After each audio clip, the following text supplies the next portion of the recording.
sejahtera bagi kita semua.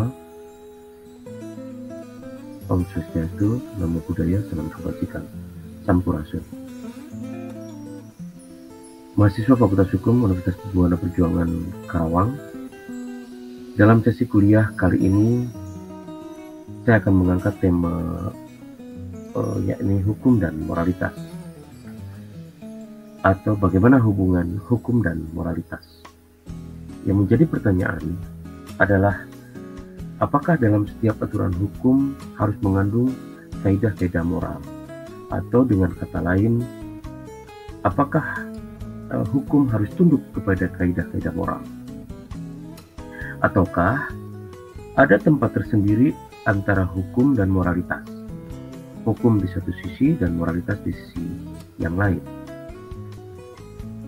Judul yang saya bawakan pada sesi kali ini adalah masalah yang sangat krusial yang sejak lama menjadi perdebatan antara dua mazhab atau dua aliran dalam filsafat hukum sampai dengan saat ini, yakni aliran teori hukum kodrat atau natural law theory dan aliran teori positivisme hukum.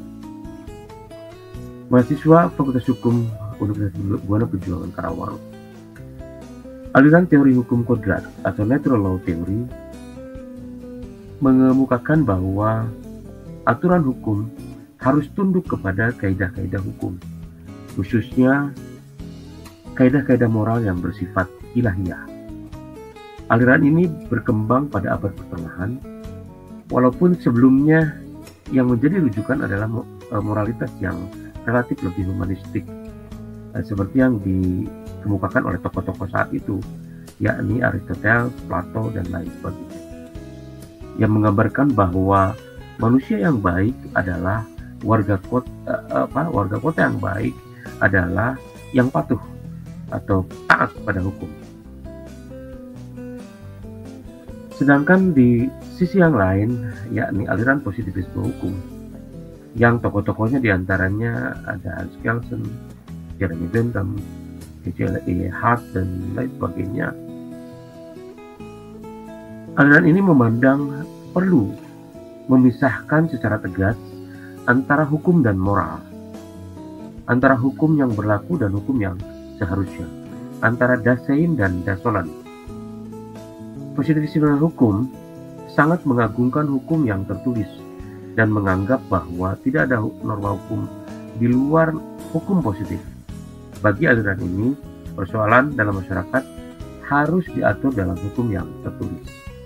Nah, sedangkan kaidah moral dalam hal ini bersifat tidak tertulis, sehingga terjadi perbedaan yang tajam di antara kedua aliran tersebut, di antara aliran natural law theory dan teori aliran positivisme hukum. Hal ini tidak terlepas dari dinamika perkembangan peradaban manusia itu sendiri. Perkembangan peradaban melahirkan perilaku, kebiasaan, dan budaya yang heterogen, yang baik langsung ataupun tidak langsung berdampak terhadap munculnya perbedaan standar perilaku, kebiasaan, dan budaya. Selain itu juga dinamika perkembangan peradaban manusia dari abad pertengahan masuk ke masa Renaissance, di mana saat itu kebebasan dan ekspresi otoritas manusia semakin diberi ruang, sehingga manusia lebih bebas berpendapat, dan di era inilah menjadi sebagai era berkembangnya ilmu pengetahuan. Terlepas dari perbedaan pendapat antara kedua aliran tersebut, kita harus menyadari bahwa keduanya memiliki keunggulan masing-masing. Natural law theory mengedepankan hukum harus memiliki ruh, yakni kaidah-kaidah moral, yang tidak dapat dibantah. Bahwa pada sesi sebelumnya saya juga sudah mengungkapkan bahwa muara dari perjuangan kita mencari ilmu, menggali ilmu, adalah terbentuknya moralitas yang tinggi atau standar moralitas yang tinggi atau budi pekerti yang luhur.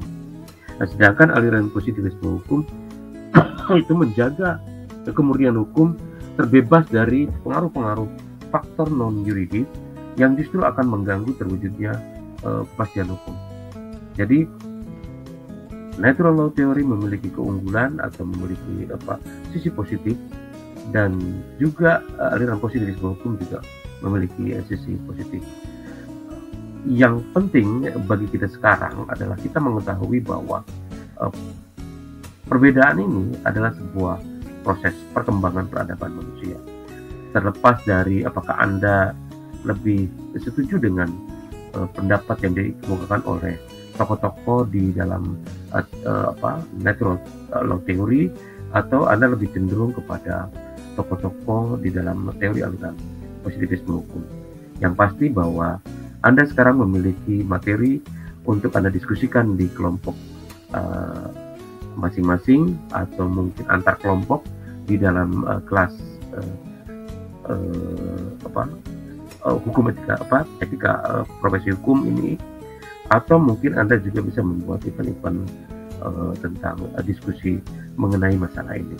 Dan saya yakin bahwa perdebatan ini atau diskusi ini akan sangat menarik untuk diperbincangkan, dan saya yakin pula itu akan mengasah atau membuat kemampuan analisa Anda terhadap ilmu pengetahuan, khususnya terhadap hal-hal yang krusial seperti yang saya sampaikan saat ini, itu akan menambah kemampuan Anda untuk menganalisa lebih tajam lagi terhadap masalah-masalah hukum lainnya. Terima kasih atas perhatian Anda pada sesi kali ini. Walau bila taufiq wal hidayah. Wassalamualaikum warahmatullahi wabarakatuh. Sampai jumpa sesi berikutnya.